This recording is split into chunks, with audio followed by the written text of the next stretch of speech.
Chapter 54. I was tired after the emotional roller coaster of the trial. All I wanted was to go home, eat and lie on the sofa with my dog. I tried to slip away discreetly, but Stan was waiting outside the door of the council chambers. "Bunny, wait," he said as I walked briskly down the hall. I stopped and turned reluctantly. "Hey Stan, how's things?" I wanted to apologize again about the other night. I cringed a little. "It's fine." I was tempted to ask him about the pack, but talking about it might have far-reaching consequences for its secretive members. Better that something like that came from Gunnar. "I know you said no dating just now," Stan said hopefully, "but it's been nearly a week. Dinner tonight? No booze, I promise." I struggled not to let my jaw drop. A week? Really? That's what he'd taken away from my let's not date statement? I hardened my voice. Some guys didn't know when no meant no.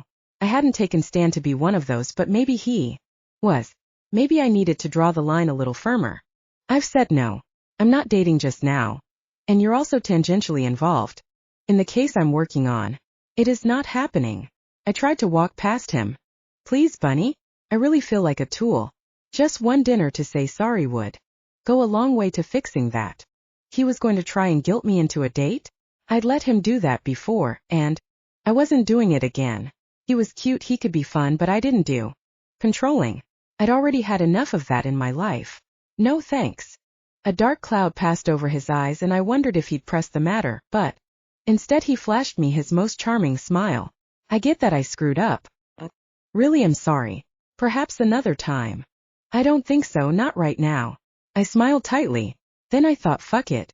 One question that he could answer was burning me up. Did Virginia Tide apply to be turned? Stan grimaced. "Yeah, she did." I felt awful about saying no, but we have to keep to a strict psychological profile. She has anger and impulse control issues, both of which make her unsuitable for turning despite her circumstances.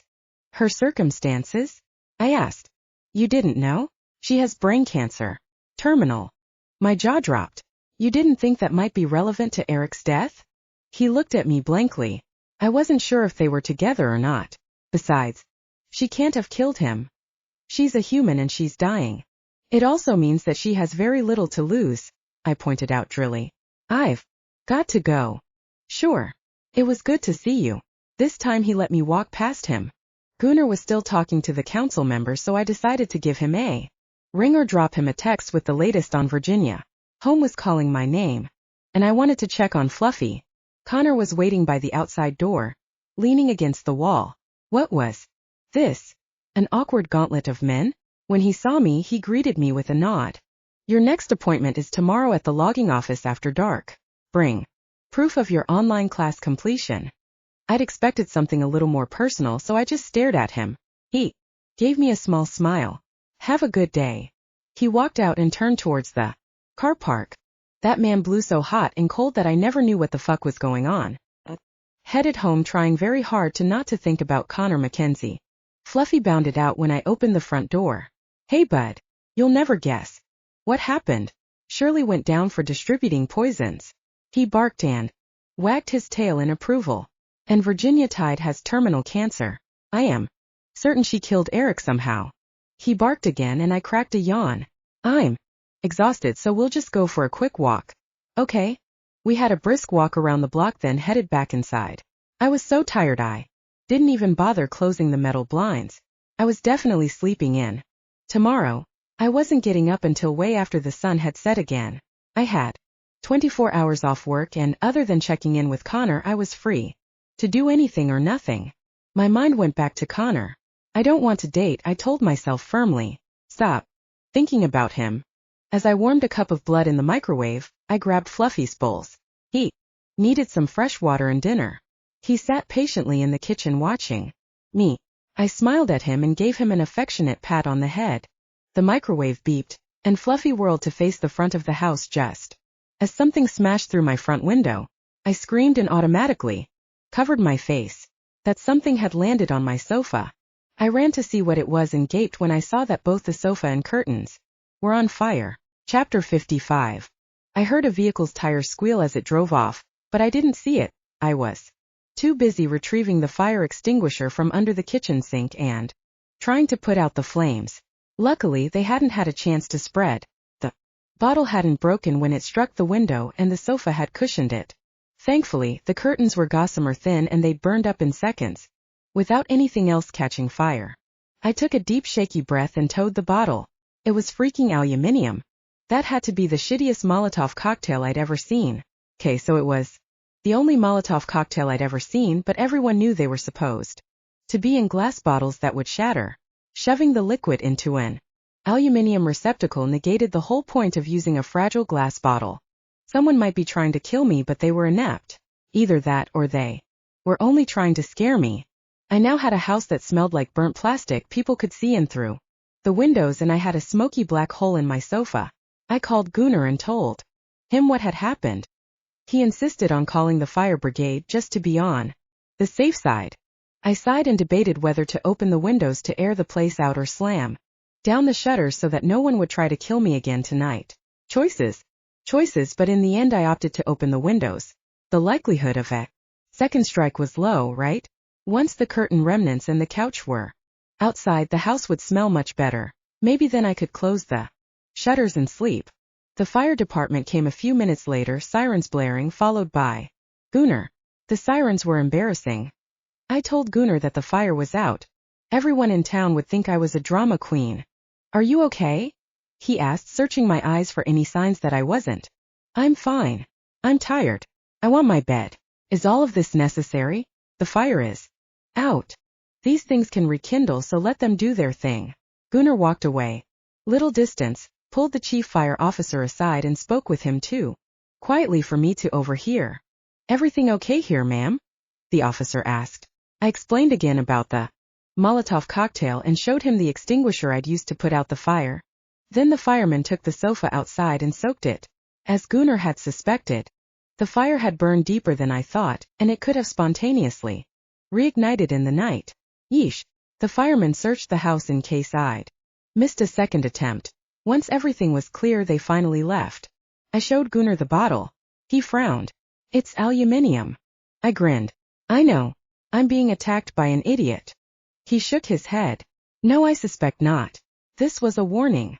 Or a really stupid killer? I said optimistically. He chuckled. I think even the really dumb ones know you need to shatter the glass to release the accelerant. He had a point. Probably. We must be getting closer to the truth of Eric's death. The pack is involved. Somehow. I think you're right, but I still think it's Virginia pulling the strings. Somehow. I told him about my chat with Stan and that Virginia had cancer. Gunnar frowned. I'll press again on her financials. Maybe she paid one of the pack members to kill Eric for her. One last act before she shuffles off this mortal coil. But it's still not playing right in my mind. Anyhow, I'll send the bottle to the lab. If we're lucky and they're as stupid as you think, there'll be prints. Why aren't you or Sydney being attacked? I complained. No one would dare attack me. Gunnar laughed at the very idea. And Sydney has the protection of the other merfolk. You haven't integrated into vamp society yet, so you're an easy target.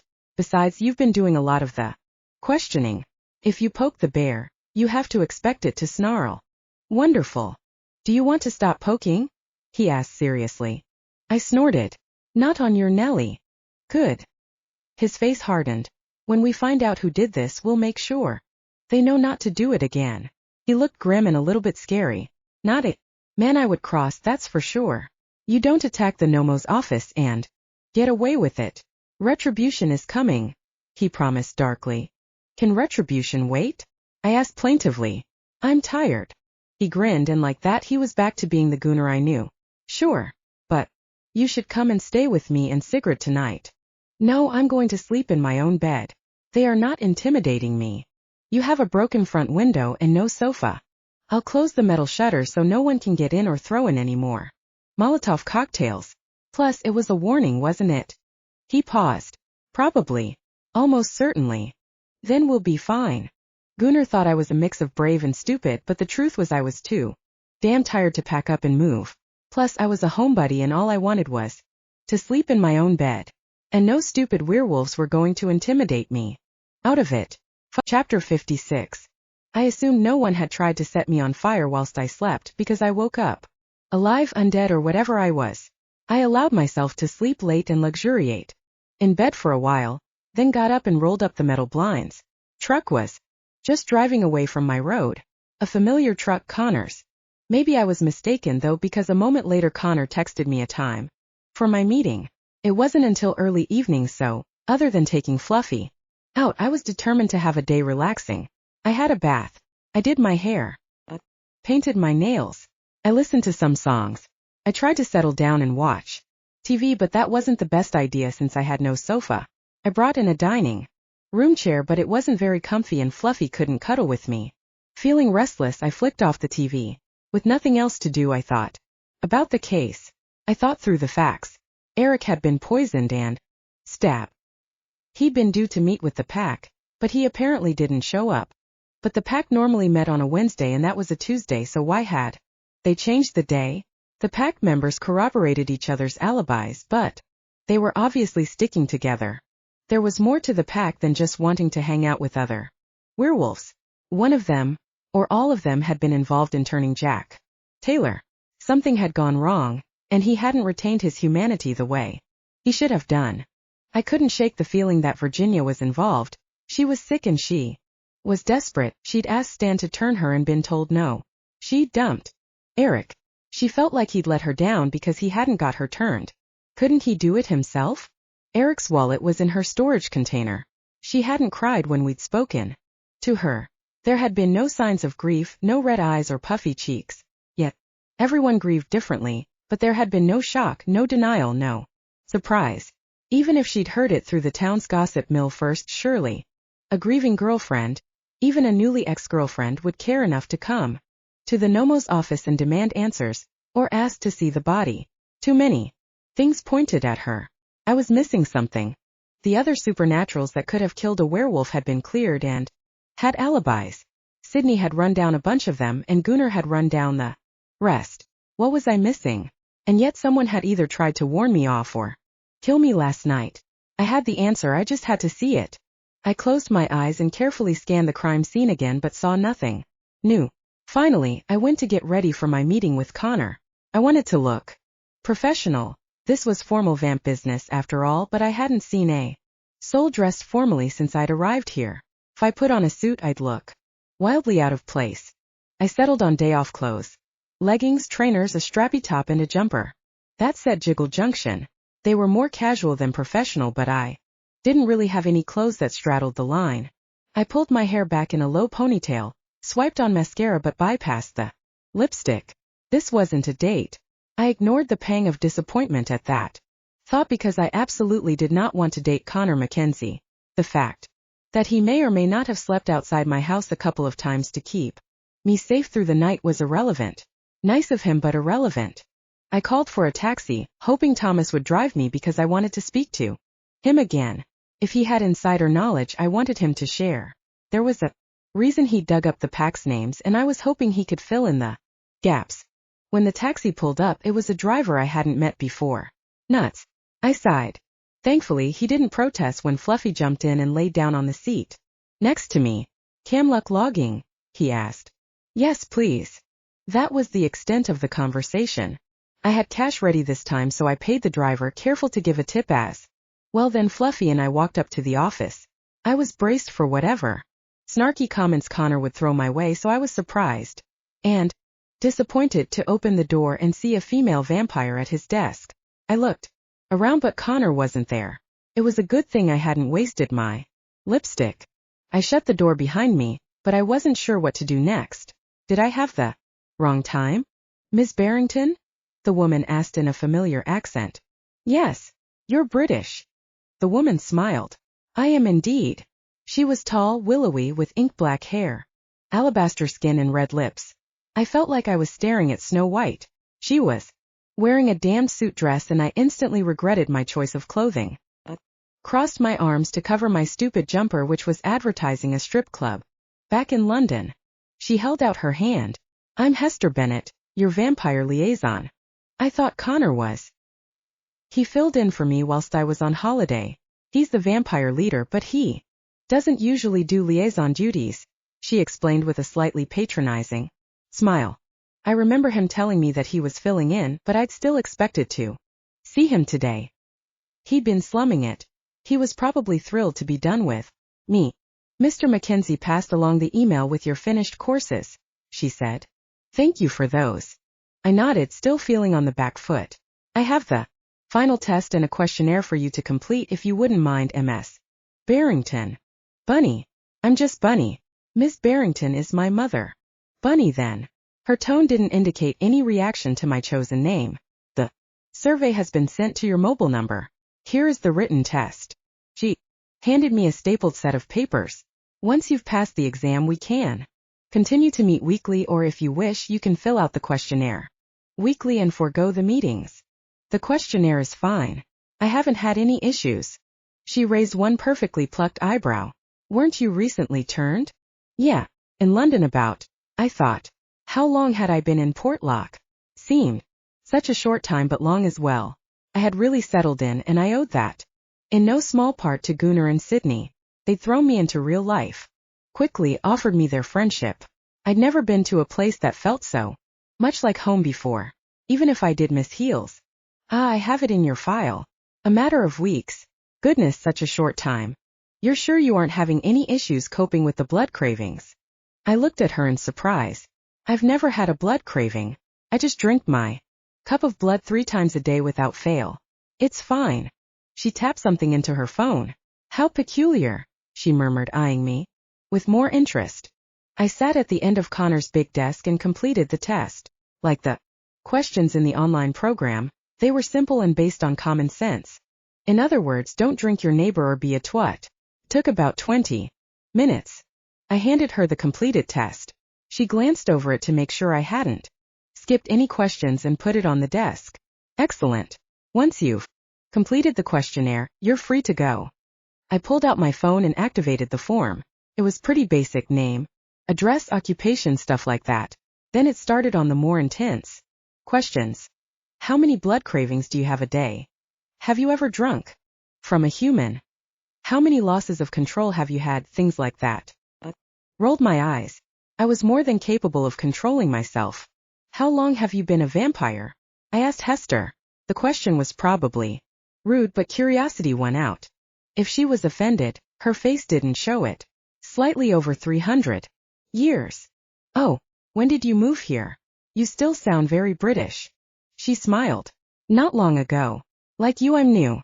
It didn't look like she'd fitted in yet. She had perfectly coiffed hair and immaculate manicure, tights and high heels that she'd struggle with to get around the gravel parking lot. Other than her beauty, she had all the markings of a corporate drone. I knew the look and attitude. My father's business was full of them. I finished the survey, hit submit, and called the taxi company. I didn't see any reason to stay in the office with Hester while I waited. Her attention was on her computer, and she hadn't even acknowledged Fluffy. I'm all done. I'll get out of your hair. Do make sure you complete the questionnaire weekly. We'll meet in a month's time. She finally looked up from her screen. Right, no problem. Fluffy and I hadn't had much of a walk, so I decided to stroll around while we waited for the taxi. We might as well get some more steps in. Fluffy watered a few weeds in the car park. As we reached a bear-proof bin, he started to bark. His hackles were up, and he was looking into the woods. What's wrong? I asked him, burying my fingers in his fur as I peered into the darkness. I had excellent vision, but I couldn't see anything. A bear. Maybe. A chill ran down my spine as I thought about Mrs. White, the barrier, and the Portlock Bigfoot. Fuck. Now I'd gone and scared myself. Let's head back to the office, I said uneasily. Fluffy was still going hell for leather, trying to scare someone or something. Off. He backed away with me, but he was still facing the woods. I suddenly remembered that yesterday someone had thrown a Molotov cocktail through my window. Someone was trying to kill me, and here I was going for a walk in a wood. Not your wisest decision, Bunny. Heat coiled in my tummy. Something tempestuous and wild calling to be used. Fear made me reach for it, but before I could seize the broiling flames within me, a gunshot rang out. I felt like someone had punched me in the chest. Someone wasn't out clay pigeon shooting. They were clay bunny shooting. Fuck. I fell backwards, and suddenly the trees and stars were the only thing I could see. Bunny. I heard the shout from far away, and that was Chapter 57. I woke up bouncing along with the trees still above me and blinked a few times. I was being held in Connor's arms, and he was moving at a speed that shouldn't be possible whilst he was carrying another human vampire. Whatever. Fire blazed in my chest and I coughed. Blood sprayed from my mouth. You'll be fine, he assured me quietly. Your lungs have to push out the blood. I had a million questions, but all that came out was a low groan. It hurt like a bitch. Try and stay quiet, he murmured. I don't know where the shooter is. Fluffy. I managed to spit out.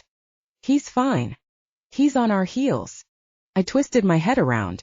Sure enough, Fluffy was following, his head swinging from side to side as he watched for danger.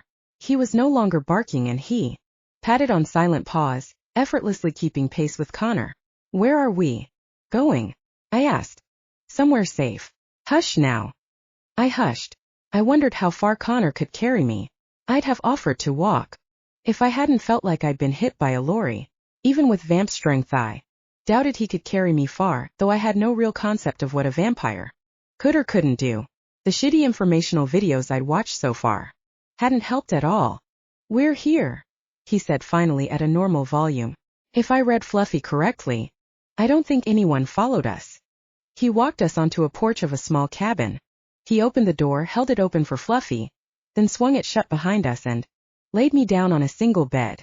I coughed some more and more blood sprayed out. Gross. I am so sorry, I managed to say, feeling bad about making such a mess. Don't worry. Lie still. He locked and bolted the front door, then looked around the dark room. I could do with a bit more light before we try and fix that wound. I'll start a fire. I shivered. Hopefully the fire would scare away bears too. Bears I couldn't believe I was living in a country where I had to worry about bears. The only bear I've ever thought about before was Paddington. I could really do with one of his marmalade sandwiches, I thought randomly. I was starting to shake, going into shock. Cool. I'd never been in shock before. My mind felt sluggish and weird, and I kept replaying the moment when the bullet hit me. Having a brilliant memory was a real bitch sometimes. Connor wadded up some paper, lit it and started a fire in the hearth. He added some kiln-dried logs and immediately they burned brightly. He lit 2 oil lanterns. There wasn't a lot of light, but he was a vampire, so it was enough for our purposes. Then he turned his attention back to me. Lucky me. I'm going to have to rip your sweatshirt. It'll be less painful than trying to get it over your head. Fine, I managed, all in favor of less pain. Felt like my brain was molasses. Why couldn't I think? I was shivering manically. His muscles bunched and corded as he ripped my sweatshirt down the front, then he peeled it off me gently. He slid the strappy top down my body until it was bunched around my waist. Thankfully he left my bra on. He'd probably decided he could work around it. I couldn't move my left arm. The wound seemed to be over my heart, but it must have missed it since I was alive. Unless vampires really did need to be staked to die like Kivik had been. If the bullet had been wooden, would I have been a goner? I shivered. Connor helped me to sit up so that he could examine my back. He gently cleaned the area. Looks like the bullet went all the way through, he said with relief. That's good. No need to dig around to get it out. We'll get some blood in you and you'll heal up just fine once your lungs are clear. Keep coughing. I nodded. I was shivering with a vengeance, but oddly I didn't feel cold. Connor found a blanket in a trunk and wrapped it around me. Don't you dare go into shock on me, he warned. Too late, I thought, but I couldn't speak because my teeth were chattering too hard. God damn it. He grimaced. I said don't. He pushed the bed closer to the fire and tucked the blanket more securely around me. I'll be right back. I wanted to ask where he was going, but I couldn't say the words. The coughing started again and a worrying amount of blood came out of me. I felt weak and lost. Fluffy was sitting by my side as close as he could, trying to warm me with his body and his love. He gave a low whine, but I was too far gone to reassure him. I let myself drift. I don't know how long Connor was gone. It could have been minutes or hours. But finally he was back again. He held a cup under my nose. Drink, he said insistently. It sounded like he was repeating an order. How many times had he said that to me? I sniffed obligingly. It was blood all right, but it smelled weird off. Turned my head away. Drink it for fuck's sake, he growled at me. I started to close my eyes and he swore again. He pried open my mouth and poured some of the blood into it. I swallowed obligingly, grimacing at the flavor. He repeated the action what felt like a million times until eventually I had the strength to push the next mouthful away. What is that? I asked. Blood. I know, but what kind? It tastes awful, I complained. Earthy. Dear. You need more. Bunny, please. It was the please that did it. I sighed. Opened my mouth reluctantly and he poured more into me. I usually drank with my nose plugged, but I didn't have the strength to hold it, so I swallowed quickly and tried not to think too much about Bambi. Most vampires can't tell the difference. Blood is blood, he said as he poured more and more into me. I'm a terrible vampire, I sighed. He grinned. I think you're okay. Gee, what a ringing endorsement. His smile widened. Now I know you're getting better if you're giving me crap. I cried out as a sudden blazing pain lanced through me. Ow! Ow! Motherfucker! Tears sprang to my eyes. You're okay, he reassured me as he stroked my back. It's the wounds closing. It's a good thing. Your accelerated healing is kicking in. You lost a lot of blood and it slowed everything down almost to a stop. Now we're cooking.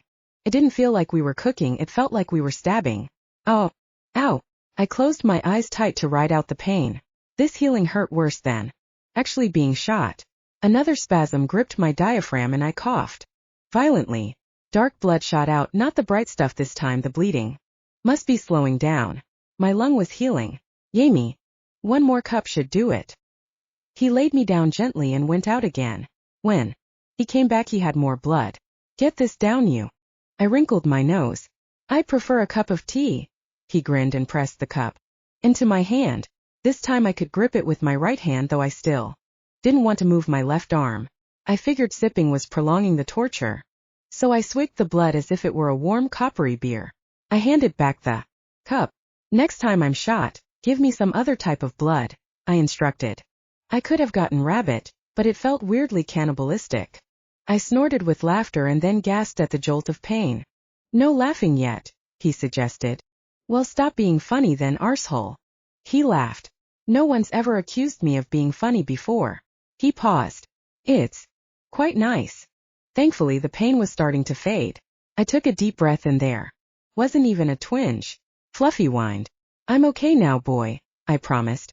I'd give you a pat, but my hands are covered in blood from all of that coughing. He laid his head down on his crossed paws, but his eyes didn't leave me. Connor pushed the bed back into place and propped me up on a pillow. He wet it cloth and wiped my face and hands. I tried to ignore how gently he was doing it and how tender the moment felt. When I was clean, he sat on the trunk and looked at me intensely. So who did you piss off so badly that they tried to kill you? He asked finally. 2 options, I guess. Back in London, someone paid a vampire £50,000 to turn me. It's possible they've now hired someone else to kill me. Connor shook his head. It seems dumb to make you immortal if they wanted you dead. Yeah, I know. Well, option number 2 then. Eric's killer has me in her sights. Her. I shrugged. I'd bet good money it's Virginia tied behind his death. I just don't know how she did it yet. Connor frowned. She's human, he pointed out.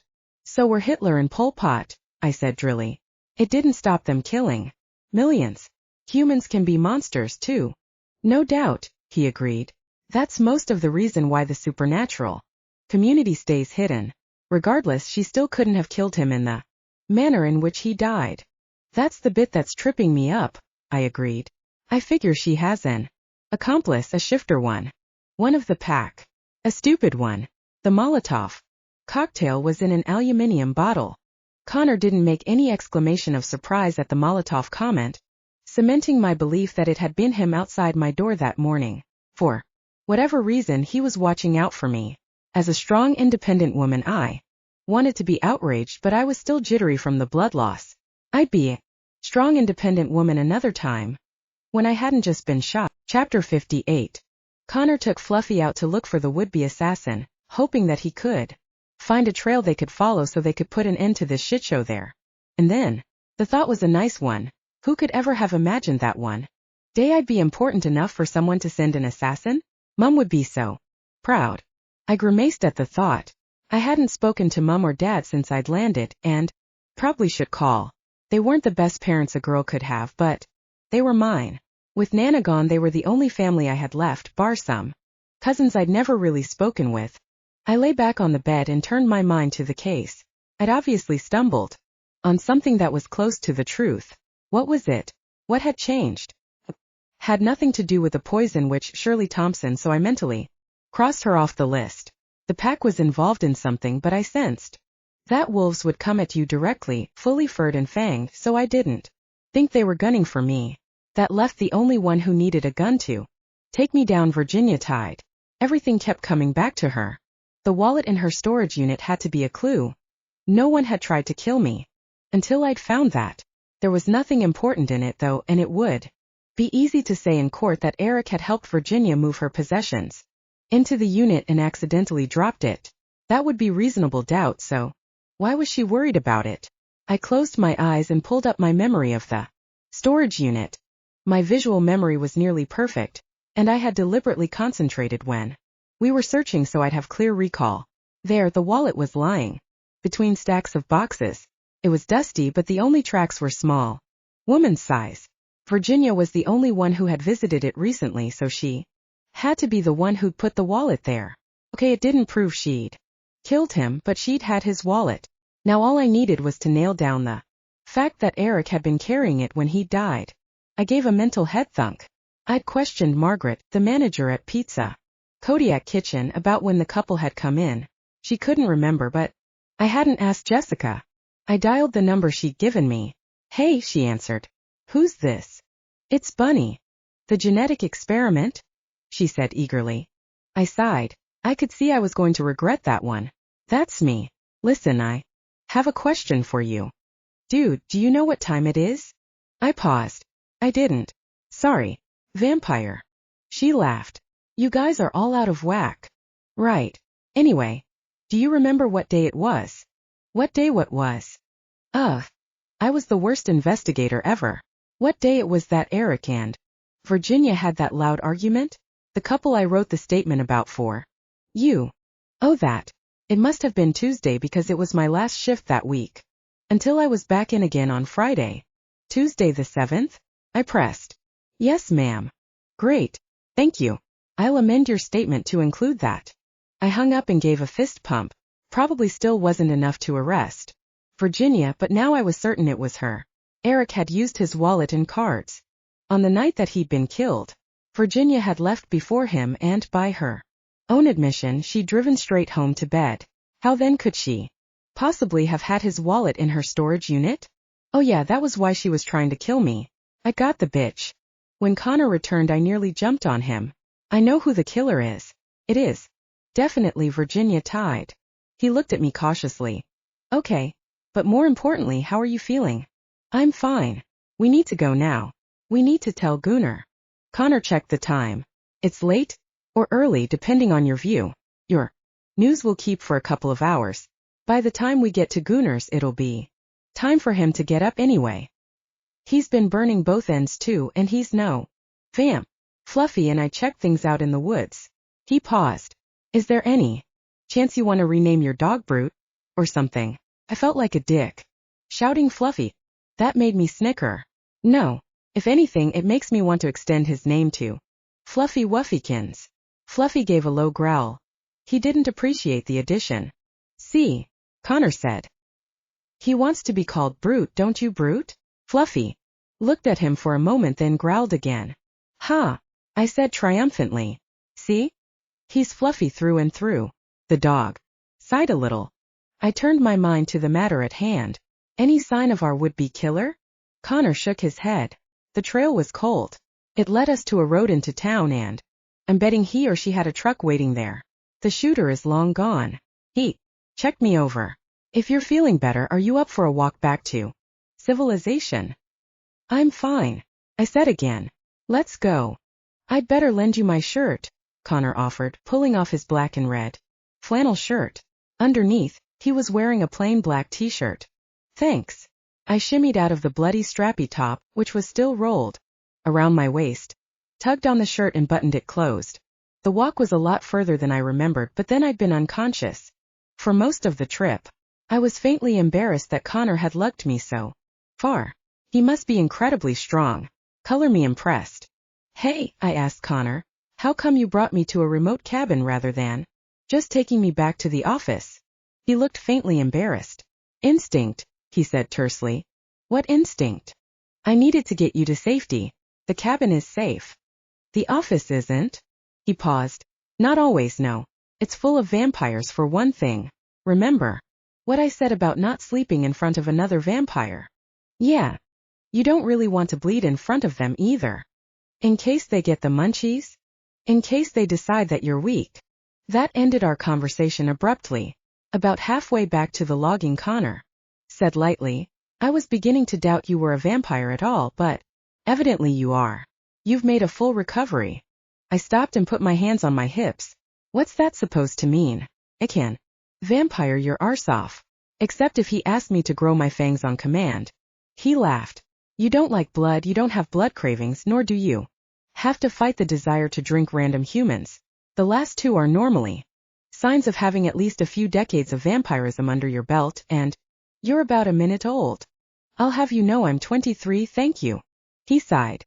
I'm well aware. You're a babe in the woods. I am not. I'm just a babe. And I just happen to be in these woods.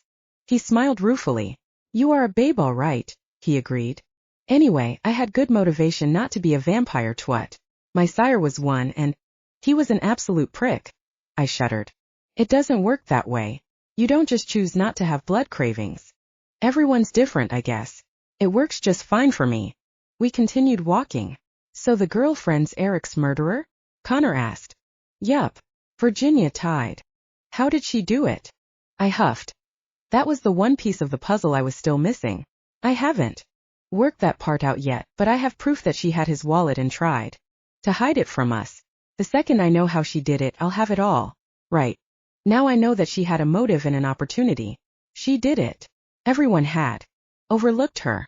She had depended on being overlooked and underestimated. Unfortunately for her, I was also used to being underestimated. Chapter 59. By the time we reached the truck, I was happy to see it. I hopped in and we started to drive to Gunnar's.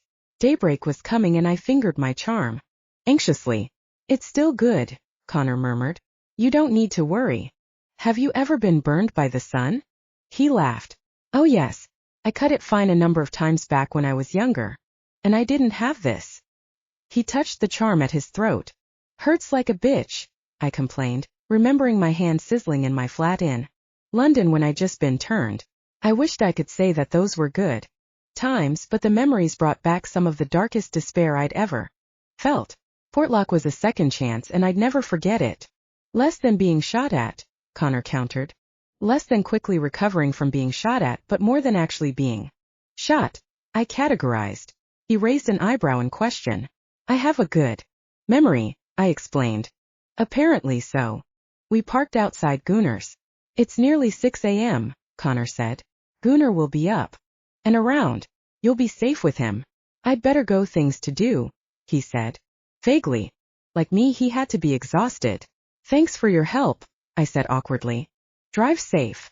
I tried to work out why I felt disappointed that he was leaving. I knocked on Gunnar's door and in moments the huge mountain of a man flung it open. Bunny. He frowned. What the heck happened? I looked down at myself. I was wearing Connor's flannel shirt, but flecks of dried blood still showed on my skin. Gunnar missed nothing. I sighed. I got shot. Can I come in? Of course. He stepped back. I waved at Connor, who was still waiting. When I stepped inside, he drove off, looking grim. Sigrid fussed over me, insisting I take a shower and borrow some of her clean clothes. When I went back into the kitchen, she and Gunnar both stopped talking. You're looking better. Gunnar can take you home to get some of your things, she suggested. We think you should stay with us for a few days. I shook my head. Thanks so much, but I'd rather go home. Fluffy and Loki were playing with each other in a lazy way, both lying down with one of them periodically gnawing at the other. Anyway, I've got good news. I've got break on our case, I said triumphantly. Gunnar leaned forward. Did you see who shot you? Well, no, but I told them briefly about what had happened, starting with meeting Hester at Camluck logging and ending with Connor dropping me off. But I have something to show you. I pulled out my phone, opened the gallery and pulled up the photo of the storage unit. Look here. I pointed at the wallet. In the middle of the layers of footprints. Gunnar looked at me blankly. The wallet again? I don't know what I'm supposed to see here. Virginia is hoping that we'll think Eric dropped the wallet when he was helping her move her stuff, but look at the dust patterns. All of the footprints are those of a small woman. She's the only one who's been in that unit. Plus, there's no dust on the wallet. It was put there very recently. He looked again, then ran his hands through his long, thick hair. Damn. Bunny. Good work. That's a fine piece of evidence, though it's still no smoking gun. She could have had it there for weeks. I grinned. Nope. I phoned the waitress that works at Pizza Kodiak Kitchen. She swears the argument took place on the night of Eric's death in Virginia. Stormed out. Eric definitely picked up the tab. Gunnar rubbed his hands together. Now we're cooking. When the request for Eric's financials come back, we should see that he paid the bill. Hopefully he used one of the cards in that wallet. Right. And she shot me. No one else in town would have needed a gun to kill me. That's a fair point, but how would she know you were going to be there? I groaned as I connected the dots.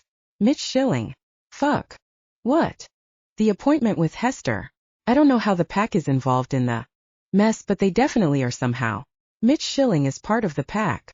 And he works in Kamluk logging, Gunnar finished. He knew you were going to be there and told Virginia. That's my guess. I gave a head thunk. And probably Connor's guess too. He shot out of here like a bat out of hell. Gunnar swore darkly and dialed Connor, but it went to voicemail. No. Vigilante justice, Connor. I'll deal with Mitch. If you confront him, it'll set a bloody inferno alight in vamp-shifter relations. You know it. Keep it. Cool head.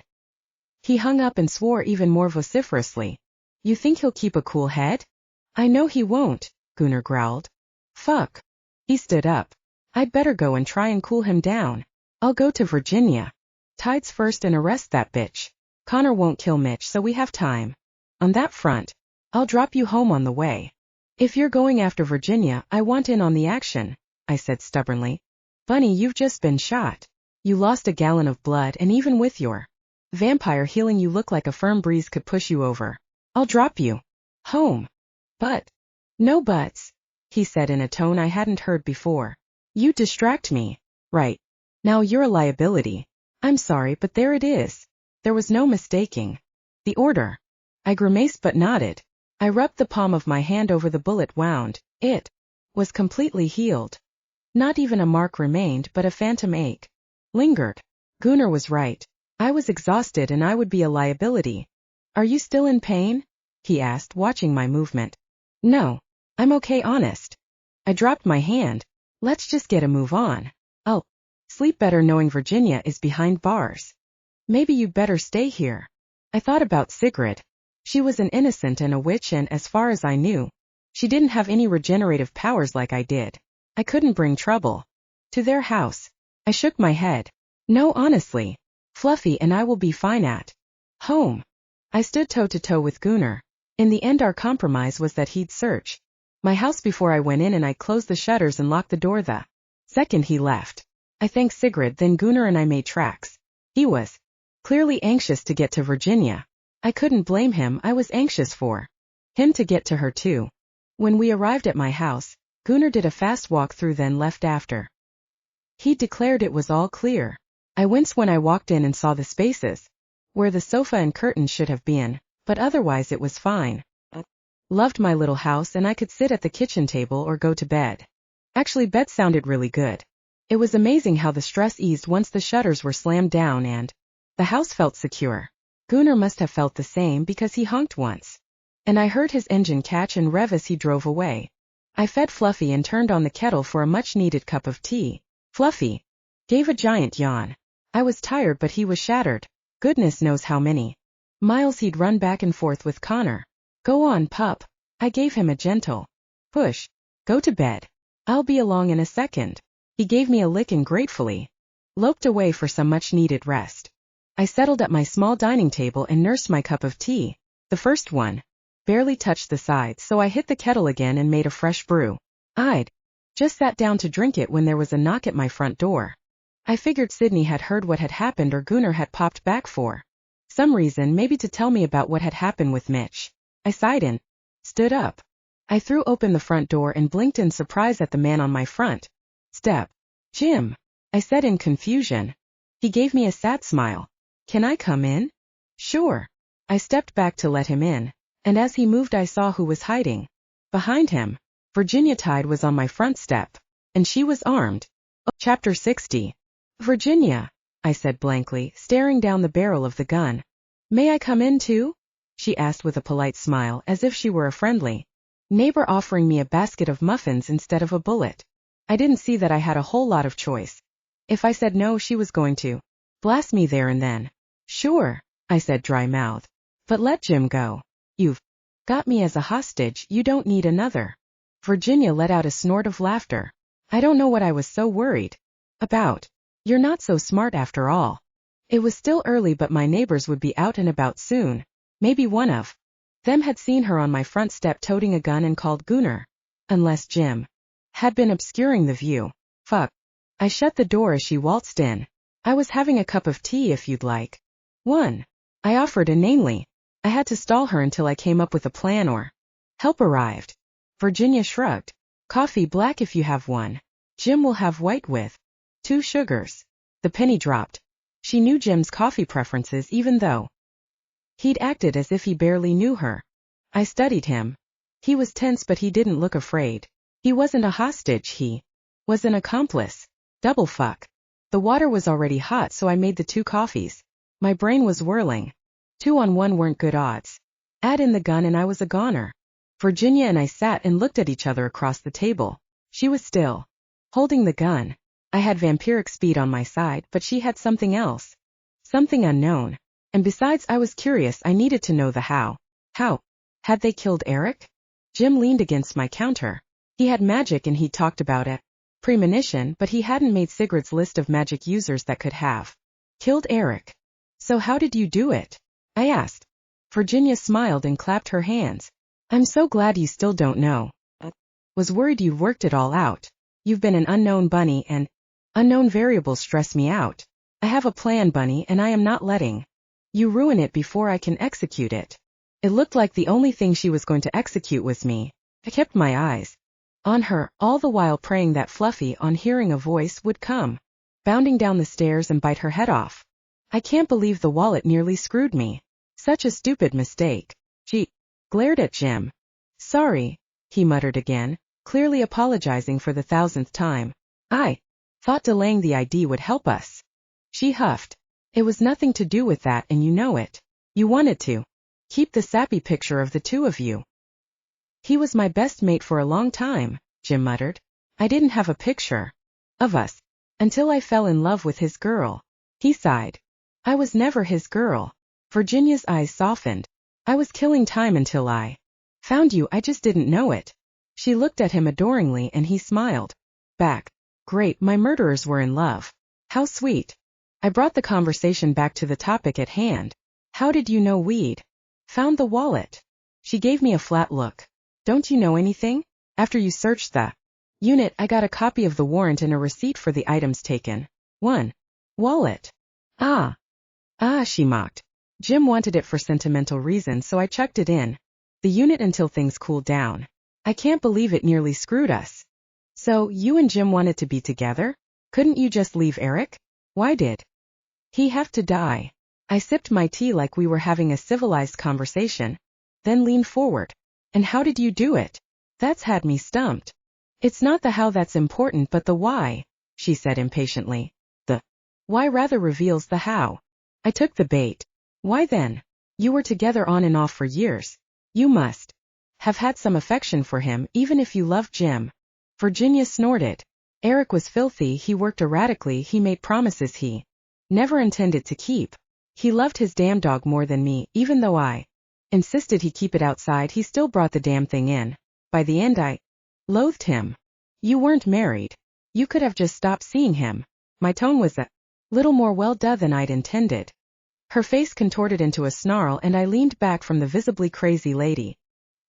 He promised me, and I had to make him pay for letting me down. Jim spoke up. We had to make sure they knew we were serious. Who? Then I answered my own question. The pack. She grinned. Bingo. Give the rabbit a carrot. Charming. Eric promised he'd make you a werewolf, but he never did. No, he never did, the fucker. He dangled it over me constantly until one day. I just snapped. I told him it had to happen. He said he'd try to turn me, but he wanted to test it on someone else first since he'd never done it before. He didn't want to do it wrong because he loved me. She sneered. So he grabbed Jack on his way home and turned him. And it went wrong. She grimaced. Eric couldn't do anything right, not even turn someone. Should have been instinctive, for fuck's sake. He panicked when Jack's eyes went gold. Wait, gold? Jack had been red-eyed when he'd attacked me. Virginia continued. Eric set Jack loose outside the barrier in his werewolf form and hoped that would be that. He assumed a hunter like Pack Attack would bring him down. But no, Jack had to come back. Something about Portlock called to him. Then when Eric saw the Nomo's door all smashed in, he freaked out and checked in with the morgue. One unknown werewolf. He called all of his pack buddies and arranged to meet them. He was going to come clean, but I couldn't allow that to happen. She shrugged like it was of no import. If Eric wasn't going to turn me, and that prick Stan Amogak wasn't going to turn me, then I needed option C. God closes a door, he opens a window. The pack is option C. So what are you doing? Threatening them. Coercing them, Jim mumbled. It's the only way to save Virginia. He looked grim, but his eyes were willing me to understand. He'd helped kill his best friend for love. I shook my head. Nah, mate, don't look to me for absolution. You'll find none. Here. Virginia's smile was terrifying. Eric called the pack together that Tuesday. After our little tiff in the Pizza Kodiak kitchen. He was upset, but I'd made my position quite clear. They needed to turn me or one of them was going to die. He texted them about the threat and they arranged to meet that night to discuss it, only Eric never showed because he was already dripping into the bay. She clapped her hands happily. And then the others knew that I was deadly serious. Now they're going to turn me just like we wanted. She smiled proudly. She was psychotic. God help me. I had the feeling I wasn't walking away from this with a pulse, not even a periodic. Chapter 61. Chills ran down my spine. I still don't get how you killed Eric. She leaned in conspiratorially. Did you know that werewolves don't get sick? They don't get diseases or the flu. They age slowly. Hell, I even poisoned him. But it just made him tired. He didn't even keel over. Wolfsbane is a total fairy tale. Did you get the poison from Shirley Thompson? I asked. No. I had no idea she was such a talented horticulturalist. I got it online. She frowned. You never know the quality when you buy online though, do you? Would have used her if I'd known about her side hustle. After all, it's so important to support local when you can, don't you think? I swallowed and nodded. Sure. Reduce that carbon footprint. She beamed. Exactly. I knew you were smart, I knew you'd get it. The only thing I was getting was very, very nervous. Why wasn't help coming? Just needed to keep her talking. So you're sick? I asked like I didn't already know about her cancer. And you figured turning would save you? It's the only thing that will save her from the damned cancer, Jim said. Desperately. No chemo, no radiotherapy, no drug trials, nothing else will save her. The doctors have given up on her, but I haven't. I told Eric to turn her, but he wouldn't listen. Said it was too dangerous. What happened with Jack would suggest he was right, I muttered. Even if she loses her mind, at least she'll be alive. I can help contain her. If that happens, I'll look after her. He looked at her dotingly. And what kind of life will that be, chained up in your yard? That's only the worst-case scenario, Jim snapped. She'll be fine, I know. She will. We're meant to be. The universe is aligning so we can be together. How did you and Virginia get together? I asked nosily. We hung out a few times together, the three of us, Jim admitted. The spark between Jin and me was so real, but we fought it for a long time. By the time we caved into it and started an affair, she already knew she was sick. I had to step up to help her. Eric could barely keep Loki alive, let alone a sick human. We knew that turning her was the only way to save her. She petitioned Stan, but when she got knocked back, Eric was her last chance. It was all a matter of leverage. So she kept fucking Eric in the hopes that he'd turn her? Asked, deliberately provoking him, hoping he'd make a mistake I could take advantage of. Fuck you, Virginia snarled. You don't know what it's like. You can't. Once I'm turned, everything will be okay. Jim looked at me. We just have to get rid of you first. I licked my suddenly parched lips. Why me? Why aren't you shooting at Gunnar? Jim gave a shrug. Without you murmuring in his ear, he'll go back to thinking a shifter was responsible for Eric's death. After one of the pack has turned, Jin will kill one of them and set it up as a suicide, claiming responsibility for Eric's death in a note. We just need a little more time. Gunnar trusts me. More fool him, I murmured, as if I hadn't also liked and trusted Jim before. This moment, I cast around for something to say, something to buy me more time. So, terminal cancer? Not just any old cancer. Virginia's lips pressed tightly together. Aggressive brain cancer. It's in my blood too, so the vamps can't turn me into one of them, but a werewolf can. The protocols to do it legally take months. I already petitioned Stan and he said no. I don't have months to try another shifter group. I'm sorry, I said honestly, looking at them both. Don't be, I'm going to get my way. Tonight is a full moon and the pack will turn me, or I'll kill them all and everyone they love. She smiled as she said. Fuck, she was scary. I did actually feel some sympathy for her and Jim. It must be terrifying to be told you were going to die and know that there was virtually nothing you could do about it. And to watch the one you love waste away was even worse. Yes, I had sympathy for them both. So Jim helped you kill Eric? I still don't get the how. My curiosity was keeping my fear at bay just about. She mock-pouted. Oh, I'm disappointed. You still can't work it out. I shook my head. I'm drawing a blank. She laughed, the laughter morphing from amused to freaking insane. One cool thing about my particular brain tumor seems to have awakened a latent magical power. She stood and walked to the kitchen counter, heading for the wooden knife block. Jim's eyes were glued to her like she was the air that he breathed. God save me from that kind of all-consuming love. I heard the padding of feet and turned just in time to see Fluffy run towards Virginia. He'd taken the moment when her back was turned to try and get close to her. I wanted to shout a warning to him, but if I did I'd alert them to his presence. But Jim had noticed my dog. Watch out, he called to Virginia. Silly dog. Now she'll kill you. He genuinely looked regretful. Fluffy didn't pause in his attack and pounced. Virginia plucked a large knife from the block and whirled around. She waved her knife-wielding hand and Fluffy lifted up off the ground. When she flicked her hand sideways, he slammed into the wall, yelped and crumpled. He stayed down. My mind flashed back to a similar incident when Franklin had kicked him and I had thought he was dead. Fluffy. I tried to go to him, but I couldn't move. My feet were hovering inches off the floor and my limbs were frozen, locked in place. As I was saying before I was so rudely interrupted, Virginia glared at Fluffy. Apparently if you put a tumor in just the right spot, it awakens your brain's power. Telekinesis, in my case, amongst other things. I struggled as hard as I could, but even with all of my vampire gifted strength I couldn't move so much as a finger. I could breathe, I could blink, but that was it. I couldn't speak. No screaming for help for me. I was going to die for real this time, and I hadn't even found out who had ordered me undead in the first place. I hoped my death would at least fuck up their plans. Yep, sometimes I'm petty. Virginia looked smug. You want to know how I killed the big strong werewolf? I floated backwards until I was pinned against my living room wall. Fluffy's body lay prone beneath me. I held him still and I cut and cut until he was dead. It took more energy than I thought it would, and a lot more time. Jim had to help a little by the end. I was so tired because it was hard to hold him immobile like that, and we had to be faster than his healing powers. But eventually he lost enough blood and he wasn't a problem anymore. Her eyes lasered into mine as she drew the knife across my forearm.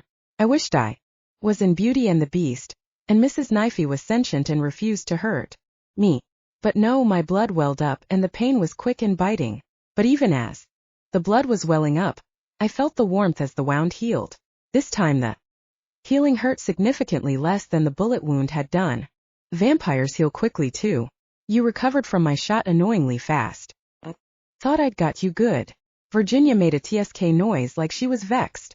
She put the gun on the kitchen counter, raised the knife again, and this time she slashed my thigh. The wound was deeper and it burned like a brand. Blood spurted out with every sluggish pump of my heart. Wonderful. Werewolf healing slows down when they lose enough blood, and I'm sure it'll be the same for you. I wonder when the last time it was that a vampire died from exsanguination. There's a delicious irony in that, isn't there? She beamed. Then she slashed my other leg. I felt as if I cried out, but no sound left my lips. Why had I been so fucking stubborn? Why hadn't I stayed at Gunnar and Sigrid's? I was going to die in my own living room because I had thought I was stronger than this little human. I struggled harder against her iron grip. Nothing. She waited, calmly observing my leg wounds heal. I do believe that vampire healing is actually a little slower than a werewolf's. That'll make this easier. I tried to speak, but I couldn't. I met her eyes desperately. With a smirk she pointed her finger at me and something eased around my jaw. Go on, she said, eyes sparkling with delight. I want to know what your last words are.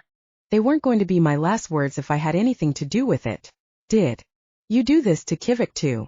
I asked. The vampire's body hadn't been mutilated, but it could have healed after she'd sliced and diced him. Virginia frowned. I had nothing to do with that vampire disappearing. Why would I? He couldn't help me. Enough chatter. You bore me. She plunged the knife into my belly. Air burst from my lungs and I couldn't draw breath. She must have hit my diaphragm and it was spasming, refusing to work properly to fill my lungs. My body was seizing, incredible pain flaring along every nerve ending. What a way to die. Mother would be mortified. Chapter 62. Virginia pulled out the knife and blood bubbled out of the wound. I felt its burning heat soak through Connor's borrowed shirt. The absurd thought rolled through my brain that Connor wouldn't be getting this one back. Why was I thinking about Connor? Stupid brain. I was dying. I needed to think about something meaningful. Let my last moments be profound. Virginia pulled back her arm to stab me again, but then she paused. Fluffy was stirring, trying to get his feet back under him. She clearly couldn't hold us both locked in place. She smiled wickedly at his back. I fucking hate dogs, she muttered, raising her knife, ready to slam it down into his defenseless back. Gin, please, Jim murmured. I'll get it rehomed. Just knock it out, he pleaded. He was fine with her killing me, but killing my dog was a step too far. Virginia ignored him and raised the knife again. A pulse of volcanic rage filled my being. My vision went red and I flushed with furious heat. No one was going to kill my dog. Flames filled my vision, and I forced the rage outward with all of my might. I screamed as a rage that crackled like a flamethrower burned out of me. Virginia and Jim screamed too as some very real flame struck them. What the fuck? A wave of fire erupted in my kitchen like hell on earth.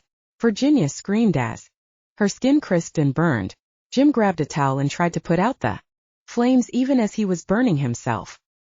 His efforts were to no avail, and I watched in stunned horror as they were both consumed by flames. I love you, he gasped in agony as he gave up his efforts to put the fire out. Virginia's hold on me dissipated and I slowly slid down the wall next to Fluffy. I took a full breath as my muscles relaxed. I could breathe, I could move. I was going to live. If I managed to get out of the house before the fire took a hold. Somehow I'd turned my rage into actual fire.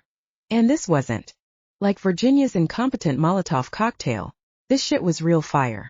I picked myself up with difficulty, hobbled into the lounge and grabbed a blanket to smother the flames. Part of me knew that it was already far too late, but Jack weighed on my conscience. By the time I hobbled back in, they were both gone, crispier than the Colonel's finest Kentucky Fried Chicken. Jim had wrapped himself around Virginia, offering her comfort in their last moments. What they had done was horrific, but he had loved her.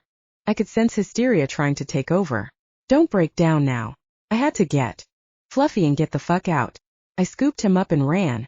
Once we were far enough from the house, I sat down on the grass in my front garden and cuddled him. You okay? I asked softly. He gave me a tired lick in response. I knew how he felt. I'd left my phone to burn in the kitchen, but one of my beady-eyed neighbors must have seen the smoke and called the fire brigade. Before too long their sirens cut through the air. Before they could arrive, Gunnar roared up. He leapt out of the car and ran to me. Virginia wasn't home, he said grimly. I came back here as fast as I could. No, she wasn't home. I agreed. She was here. Her and Jim. Jim? He reared back as if I'd punched him. He loved her, I said sadly. A tear ran down my ash-covered cheek. Killing Eric was the only way to stop her dying. The fire engine screamed in too this time. I'll speak to the fire chief, Gunnar said gruffly. I'll be right back. As he walked away, he pulled out his phone and dialed urgently. I didn't care who he was talking to. Didn't matter. Nothing mattered. Fluffy had gone worryingly still. Fluffy, I whispered. He didn't stir and I was too frightened to check if he was breathing. A choke sob tried to claw its way out of me. Don't you dare leave me, I pleaded. You're all I've got. I buried my face in his fur. Wake up, Fluffy, please, I begged. I don't know how long I sat there before Connor knelt in front of me. He gently put his arms under Fluffy. Let me get him checked over, he murmured.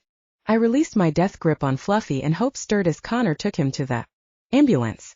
They weren't vets, but they were supernatural specialists, and they had an oxygen mask suitable for a dog's or werewolf's muzzle. When Fluffy's chest rose, Connor turned and gave me a thumbs up. He crossed the distance between us, sat behind me and pulled me into his arms. He's going to be okay. He pressed a kiss to my temple and I felt that strange zing. Again.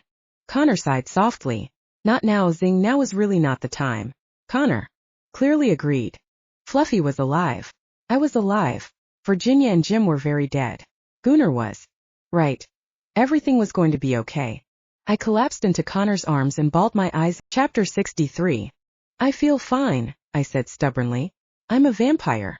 I'm undead anyway. Connor rubbed a tired hand through his hair. We'd both been up for God knows how many hours. You're a vampire, he agreed. But you've been shot, stabbed, and inhaled a ton of smoke. You've lost a lot of blood. Don't be stubborn about this. You need to see a proper healer. I've got one on retainer. I folded my arms. The only way I'm seeing a healer is if you take Fluffy to the emergency vet.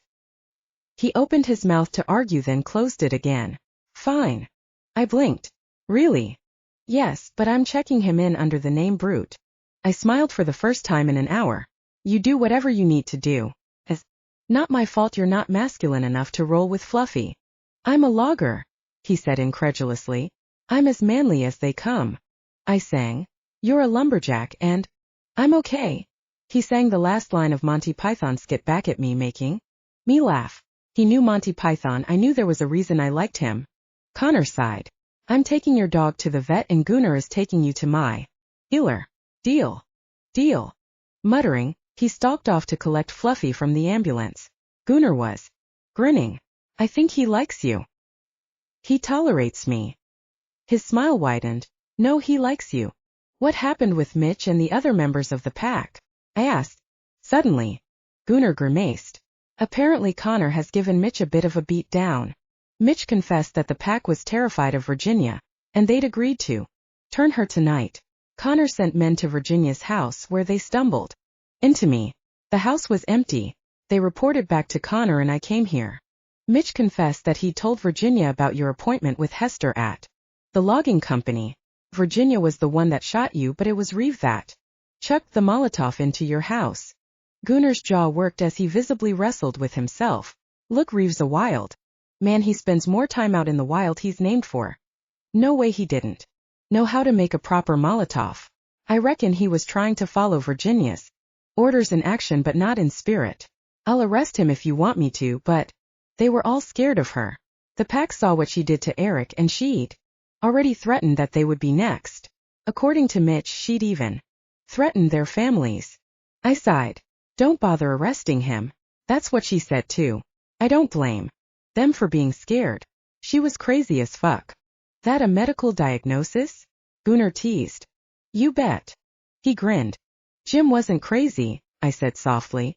He was just desperate. He loved her and she was dying. What he did, they did was wrong, but until your lover is dying, it's hard to know what lengths you'd go to save them. Love makes us all fools. That was why I'd never fallen in love before. A car pulled up and Sydney climbed out. Her date Chris stayed in the car. Bunny, She ran across the lawn. What the heck happened? She stared at my burning house. The fire department were pouring water onto the flames, but it was clearly in an effort to contain the fire rather than save the place. My home was a goner. We got the murderer, Gunnar said proudly. I murdered the murderer, I corrected and shivered. Both of them. Nah, it was self-defense, Bunny. You won't face any charges, Gunnar reassured me. Hold up, both of them? Sydney asked. Virginia and Jim. They were having an affair. They needed her to be turned to save her from cancer, so she was still stringing Eric along. Came to a head when he refused to turn her because he'd failed to turn Jack successfully, so she killed him. Jim? I can't believe it. What about Kivik? I grimaced. That wasn't them. Great. So we still have a killer on the loose. Let's worry about it another day, I suggested. I was all done and I was out. A fucks to give. Gunnar filled in Sydney about all that had happened, including the beat down that Connor had given Mitch Schilling. And what about Mitch? Is he going to press charges against Connor? Sydney asked. Gunnar snorted.